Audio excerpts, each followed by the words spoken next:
इसी तरीके से ये संगठन मजबूत होते हैं।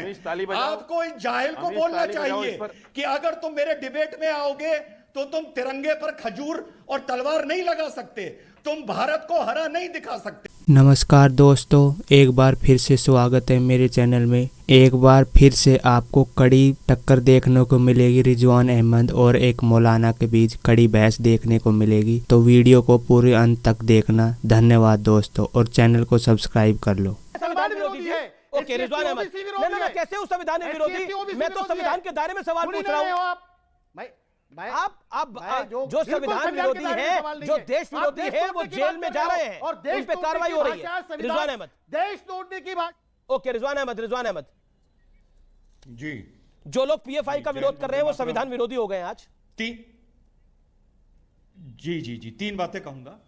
2-3 साल बीत गए अमीश भाई, हम लोग डिबेट्स में बहुत रहे हैं। याद है लोग कैसे कहते थे, अरे पीएफआई पर कार्रवाई करो ना, क्यों नहीं कर रहे हो, करो ना। अरे बाबा, सरकार ने तुम्हारी मान ली, कर दी कार्रवाई। चुनाव को सामने रखकर दर्द हो रहा है यार, कार्रवाई करना, एजेंसियों को काम पे लगाना। इसको चुप कराओ, कौन कहां मिला ये आदमी? हो गया? अरे चुप कराओ इसे भाई, अरे इसे चुप कराओ भाई, कामले शांत, अरे इसे चुप कराओ अमीश।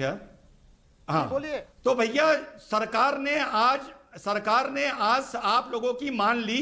जो सब बोलते थे करो ना, लोग कर दी। जैसे लोग बोलते थे मंदिर कब बनेगा, तो तुम्हारी बात मान ली, बना दिया मंदिर। ठीक, पहली बात।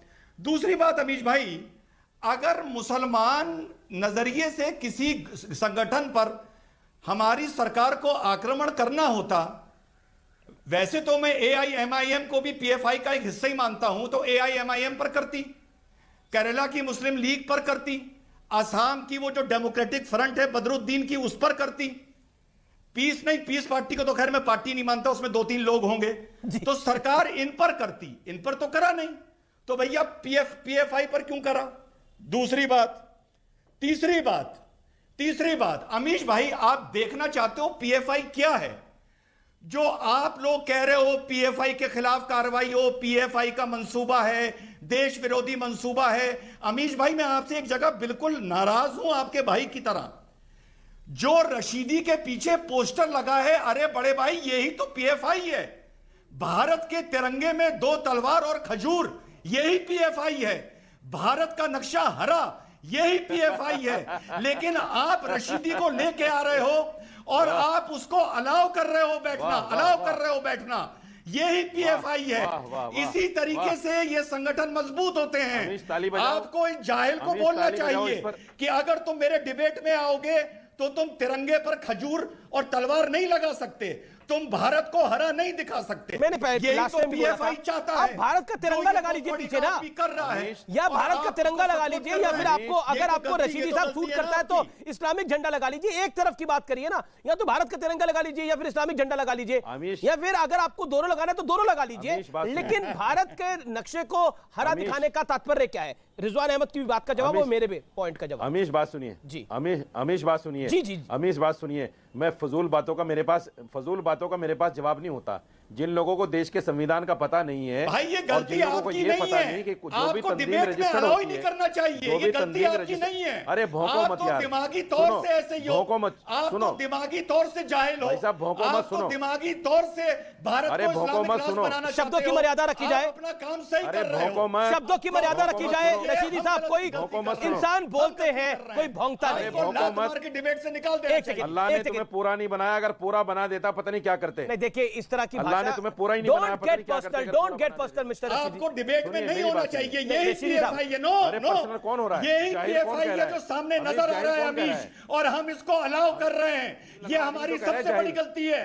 इसको बोलो, पर्सनल कौन हो रहा है? नहीं देखिए, उन्होंने एक बात रखी जो कि लॉजिकल है। अगर आप लॉजिकली जवाब दीजिए। आप कह रहे हैं भौंको, मुझे लगता नहीं ये शब्द सही है। जवाब सुनिए ना, ये गलत है। एक भाई साहब जवाब सुनिए, जवाब सुनिए। हम उम्मीद करते हैं कि आप रशीदी को उठाकर बाहर फेंकिए। मेरा देखिए, ये भौंकता रहेगा ये आदमी। नहीं देखिए, इंसान बोलते हैं, आपको उनकी बात में ऑब्जेक्शन है, आप ऑब्जेक्शन रेज करिए। मेरी ये ऑर्गेनाइजेशन, छोड़ो, सुनिए, मेरी ये ऑर्गेनाइजेशन रजिस्टर्ड है अमीश भाई और देश के हटाइए, संविधान के मुताबिक रजिस्टर्ड है। को पीएफआई का एजेंट है ये, जिन लोगों को हटाइए नहीं इसे पता, यहाँ से। यही तो पीएफआई चाहता है। जो अच्छा ठीक है ठीक है, एक रिजवान अहमद, आपने एक वक्तव्य, रिजवान अहमद मेरा निवेदन स्वीकार करिए। आपने बोला कि ऐसे व्यक्ति को हटना चाहिए, ऐसे व्यक्ति को हटना चाहिए जो तिरंगे जो भारत का नक्शा है उसको हरा कर देता है। आपकी बात आपने अपनी एक डिमांड रेज करी। Rizwan Ahmed no keep quiet. अब आपने अपनी बात को रख लिया, एक सेकंड रशीदी साहब, लॉजिकल एक रिजवान अहमद ने लॉजिकल बात रखी कि आपने भारत के नक्शे को हरा क्यों दिखा रखा है। आप उनको भौंकना कह रहे हैं, मुझे नहीं लगता ये मर्यादित शब्द है। मेरा निवेदन है इस तरह के शब्दावली मेरे कार्यक्रम में ना बोले तो बेहतर है। रिक्वेस्ट। जाहिल किसने कहा पहले? अमीश, जाहिल पहले किसने कहा? उसके लिए भी मैंने रोका, तो नहीं बोला, उसके लिए भी मैंने रोका और दोबारा नहीं बोला गया वो शब्द। बोलो ना, दोबारा नहीं बोला गया। उन्होंने माफी आपको मांगे। 3 बारी जाहिल बोला, लेकिन आपने उसके बाद 10 बारी उनको भौंकना बोला। बोलो वो माफी मांगे। उन्होंने वापस नहीं बोला। बोलो वो माफी मैं आपको मांगे। बोला हूं कि आप ये शब्द मत बोलिए, आप अपनी बात को उसको रखिए। माफी मांगे, आप उसको बोलो माफी मांगे। आपको जो मैं बोल रहा हूं, माफी मांगे। तैयार हूं अमीश, मैं नेशनल नहीं, टीवी पर आप माफी उसको मांगने पहले को बोलो, तैयार माफी मांगे। हूं। अगर मैं तैयार हूं, ओके, वो कह रहा मैं तैयार हूं ना। अपनी- मैं नेशनल टीवी पर माफी मांगो। पर सुनिए, मांगो मैं माफी। नेशनल टीवी पर माफी मांगने मांगो को माफी। तैयार हूं। अगर रशीदी ये वादा करें मांगो कि माफी। अगली बार जब वो आएंगे मांगो माफी। तो पीछे हरा हिंदुस्तान नहीं होगा। माफी मैं तैयार मांगो। हूं। अब वादा करिए। तैयार है वो? वादा करिए। तैयार है आप? वादा करिए। ऑडियो डाउन करते हैं, एक एक करके। मैं किसी और के पास नहीं जा रहा, मैं आप ही लोगों के पास हूं। मैं आपसे पूछता हूं, अब वो तैयार है माफी मांगने के लिए, लेकिन आप वादा करिए कि पीछे हरा हिंदुस्तान नहीं दिखाएंगे, हिंदुस्तान का जो रंग है वो दिखाइए। ये तो लॉजिकल बात है।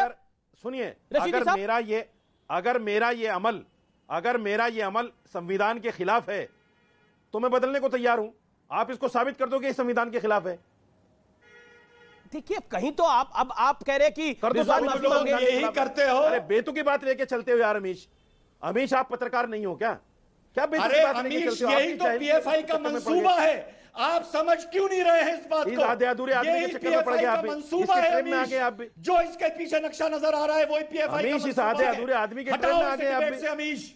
इतना समझदार अच्छा, पत्रकार होकर, मैं एक सेकंड, मेरा निवेदन है, पत्रकार होकर इस आधे अधूरे के चक्कर में नहीं, पड़ गए। देखिए किसी के लिए इस तरह के पर्सनल शब्द नहीं। मेरा मैं बार बार निवेदन करता ये हूं। संविधान के खिलाफ है क्या? बोलो, बोलो ये संविधान के खिलाफ है क्या? बोलो ये संविधान के खिलाफ है क्या? क्यों दिखाया जाएगा हिंदुस्तान को? अरे बोलिए ये संविधान के खिलाफ है क्या? संविधान के खिलाफ की आप बात नहीं, पत्रकार पर हो, कौन से हिंदुस्तान को पत्रकार हरा हो क्यों भाई? दिखाया जाएगा? कहां से अश्विनी उपाध्याय पत्रकारिता wants to make a point. Ashwini Upadhyay ji, एक सेकंड, अश्विनी उपाध्याय। कहां से आपने पत्रकारिता सीखी? ओके, अश्विनी उपाध्याय, देखिए बताइए मैंने कहां से पत्रकारिता सीखी? कहां से देखिए। सीखी है, आपने देशभक्ति कहां से सीखनी है, इसकी डिबेट नहीं है ना ये।